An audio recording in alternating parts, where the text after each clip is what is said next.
Hello there, LEG League members. First things first, Happy Thanksgiving! edition, Week 13 newsletter here. And it is Thanksgiving today. Happy Thanksgiving. Happy Thanksgiving. And of course, Sebastian Salvador here with me, Robert Wynn, as usual. We're going to jump right into the Game of the Week review. We had a pretty good one this week, actually, a really good one. It was a 3-point difference. We had the Chili Cheese Dogs who were trying to clinch for their first playoff berth ever. I know that's hard to hear. At the Mr. McGiblets, and we got the win, 138 to 135. Dominic's quarterback play for sure outdid mine, 50 fantasy points to 32. The running back is what helped me though, the running back category, because the rush yards were another big disadvantage for Dom. He needs help with the running backs. It's pretty obvious. Probably a little too late for the playoffs, but 307 to 79 in the rushing yards. Dominic did have more touchdowns than me, 10 to 9. But is it really the running backs that helped me, or was it Sir Odell Beckham Jr. with 28 fantasy points on Sunday night, 25 of them in the first half? I was watching that game, and I was so happy about it. That guy is awesome. Thank you. Thank you. You're welcome. Overall total yardage was 994 to 858, with the Chili Cheese Dogs getting the advantage. As all those stats you put together, what it comes down to is basically that this 138, 135 point victory by Robert, those 3 points came from an unlikely source, something you wouldn't suspect. But in general, this entire game, this is exactly what you want to see in a game of the week, where it comes down to the wire, where it's Monday night. We're concerned about the players. A lot of people in our league were watching the games as well. So it made a very exciting battle. There was a lot on the line. If you would have lost to Dom and I lost like I did last week to Willie, then the playoff picture would have been completely different, and nothing would have been guaranteed outside in our division. It was nerve-wracking coming from my own personal view. And another tight game we did have was just thought about this, was the Mosqueso and the Washington Senators, who Washington Senators are in a close playoff race as well. Right. So our transaction of the week. Right, that brings us into the transaction of the week, and for this week, it's not one transaction like it never is. This is basically everyone who picked up a running back, because this week the running back was very heavy. It was a very targeted position. 3 of the first 4 picks were a running back, and that would be with me picking up Crowell with a 20-point performance. Mosqueso picking up LeGarrette Blunt, who had a 19-game performance, who he later dropped for Doug Martin. I don't know why he didn't show any kind of improvement. And then there's the Sweaty Balls picking up Latavius Murray, who came off a 25-point performance. I like that. And actually, coming back to the Sweaty Balls, my transaction of the week, it's multiple transactions.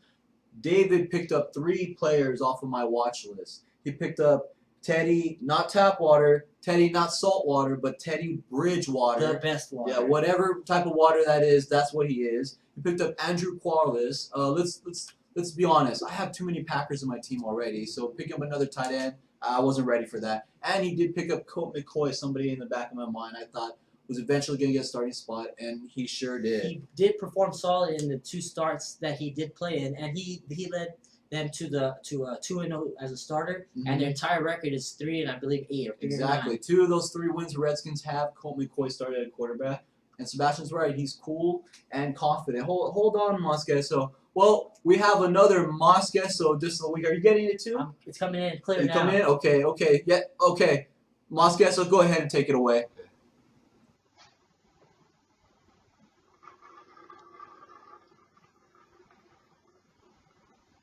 Oh, hey guys, Mosqueso here.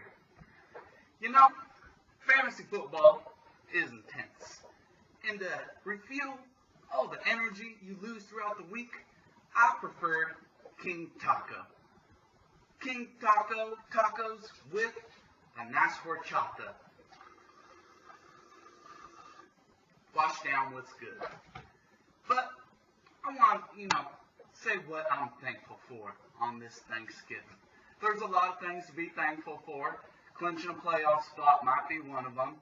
Being first place in the league might be another one. Scoring the most points in the league might be another one. But what I'm most thankful for this year happened about a couple months ago. It happened when Nick and Willie picked the divisions. I'm thankful for that. I don't know if Nick is just really great at doing it or Willie just really sucks. But either way, I am thankful for you. So this horchata and taco goes out to y'all.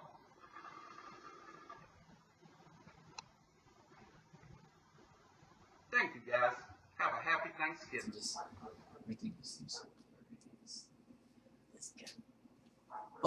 Oh yes. Oh, thank you, Mos Yeah. Queso, for that. Thank you. That shirt. That King Taco. He knows how to say it, man. Yeah, he loves that King Taco. So we're gonna get right into our playoff talk. We have the Baby Nuts. Playoffs? Division. Somebody had to say it, and he did it. So Baby Nuts division is ready to go. All we need to figure out who's playing at home and who's traveling on the road. We have the Chili Cheese Dogs and the 40-ounce Pounders.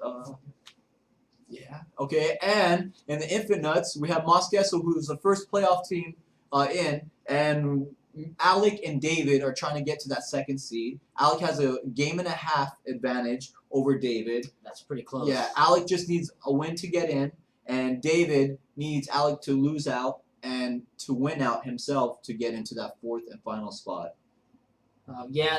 So for that to say, that's an interesting playoff picture, but this also brings up another playoff picture, which is the Shit Bowl playoffs. Oh, the pants off. The pants off, as we call it now. And right now, as of now, there's 6 teams who are eligible to make it to the Shit Bowl because they're all within 2 games of each other. And 4 of those are from the Infant Nut division, and 2 of them are from the Baby Nuts. From the Baby Nuts, we have Willie's team and Roger's team. And from the Infant Nuts, we have Alex still in contention, Mesa, Nick, and David. So all 6 of those teams can still make it to the Shit Bowl. There's 64 different outcomes within that. And within those 64 outcomes, we have Mesa in 62, or in 16 of those 64, which is a quarter of it. Placing inside of placing, How many outcomes?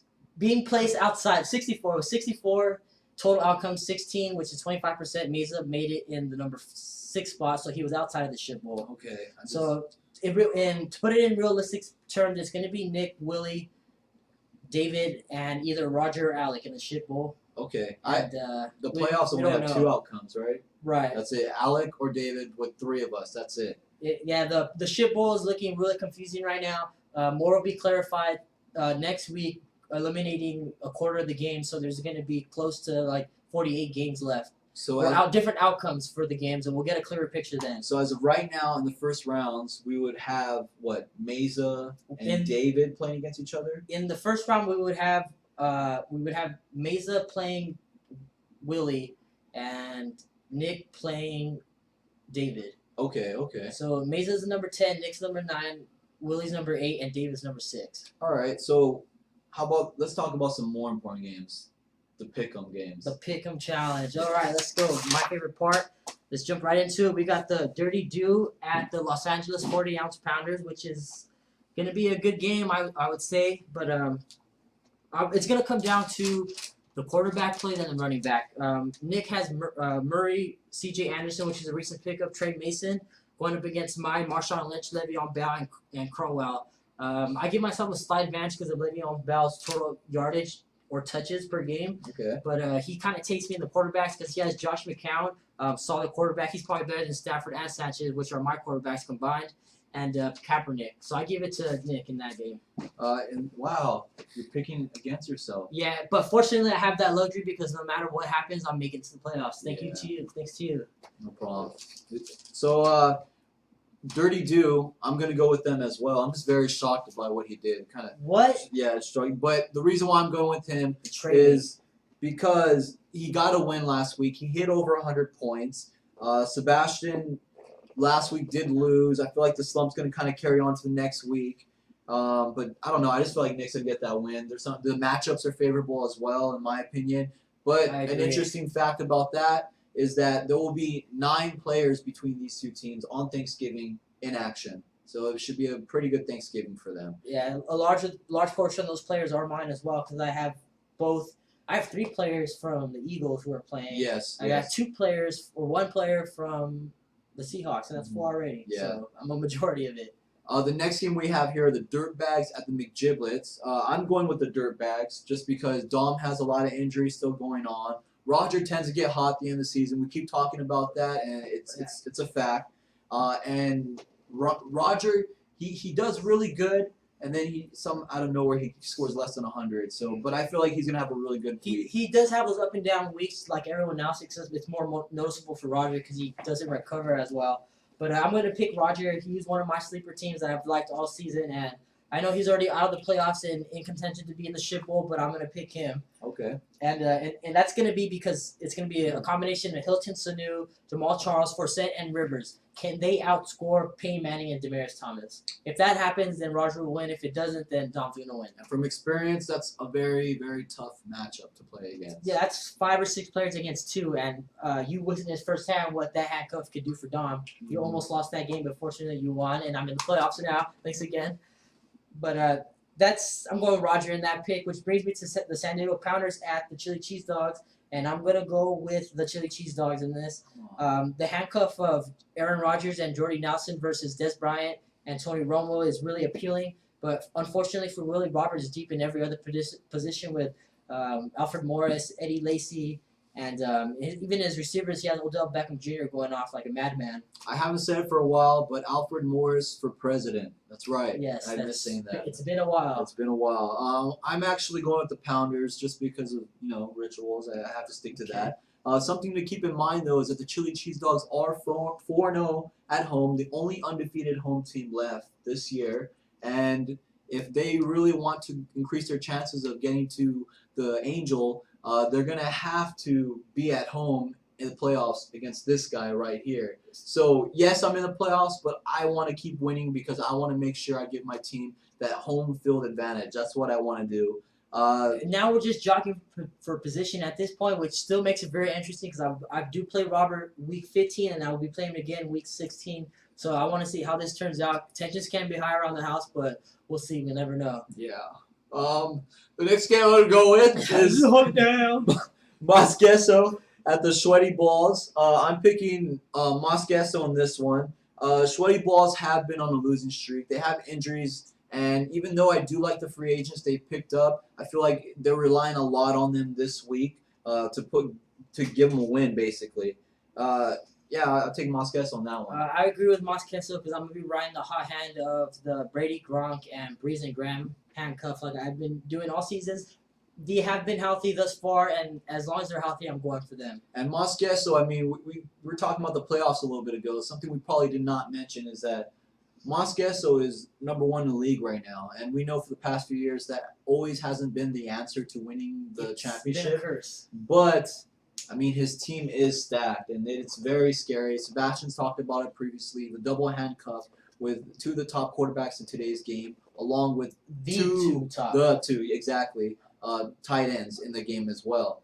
That's a scary team to play against, and yeah, we're gonna high have to risk, play high against them. reward, and hopefully, I'm not hoping for anyone to get injured, but it just doesn't seem possible to beat James's his depth in every position. Exactly. So that brings us to our game of the week, and we have a really good one here for you. We have the 5-6-1 Washington Senators at the Your Mother Should Have Swallowed You. ESPN's projections are 158 to 139. Doesn't sound much like a game, but we know we can't rely on ESPN projections alone. Never. I think that game is going to be a very intense game. I'll tell you who I take right now. I'm taking the Washington Senators, and not by that much. I wouldn't be shocked if either team came out with a win or loss here. Yes, Meza, That's the wide only receiver. 2 outcomes you can have. 2 out. He's good at figuring out all the possible outcomes there is. Meza, the wide receiver game is strong. I've mentioned that before, but you know what? I think my man Benji kind of helps Alec out a lot, and also he has Brandon Marshall That's still. right. You broke up with Calvin Benjamin not too long It's ago. my boy though. It's my rook. Maybe That's right. Odell Beckham knows Let it picking it go. up. He's the one that We let miss go. you. We miss you, Benji. But I'm glad that you're being taken care of from a veteran, well-experienced player in this league, Alec Campos, who's A won former one champ. before. That's right. Yeah. Former champ. I actually had a day yesterday with him, and we went out to go to the movies in Whittier, and we saw Hunger Games, Mockingjay Part 1. I was talking. that's a great day. Great movie, guys. I was talking to Alec, but I could see it in his body language, the way he spoke. He has experience he knows what to do, and he's getting ready. But at the same time, Meza, I talked to him recently, and even though he knows the situation, he's still very hungry. He wants to mix stuff up, and I think Meza's going to make a lot of noise in the pants off. That's what I think. I agree with that. Alec went on a date with you. That's pretty gay. I agree. But yeah, so I'm gonna pick the Washington Genitals for one reason alone. David has a good team, a solid built team like he did last year, but unfortunately, it's going to be a strong combination of Andrew Luck and Cam Newton that's going to outscore a lot of David's players. He has a lot of streaky players like he had last year as well. But it's going to basically, to David, I'm sorry, I'm talking about Luis Meza. His weak receiving core. It's been really, really strong, but this week is going to be a bad week for them. There's tough matchups there. And his running backs, they're really injured. Fred Jackson's coming off of a knee sprain. Mark Ingram has had fumble issues, and he's also coming off of a sore ankle. But it's going to be the combination of Luck and Cam that's going to be Meza, and that's why I picked the Washington Genitals. And also because of a deadly handcuff that Alec has in the Seattle defense and the kicker. Yes. Steven Hashmakuta. Oh, man. I thought you were They're going to going put on up some Magic bad again. points this week. All right, guys. Well, there's your newsletter. We put out the work on Wednesday. Wanted to make sure that you had a great Thanksgiving. And what else would that make? Will make it better than having an LEG newsletter for you? Just to try the Thanksgiving dinner that we prepared here. Good luck, gentlemen, and cheers. Happy Thanksgiving to all you and your family.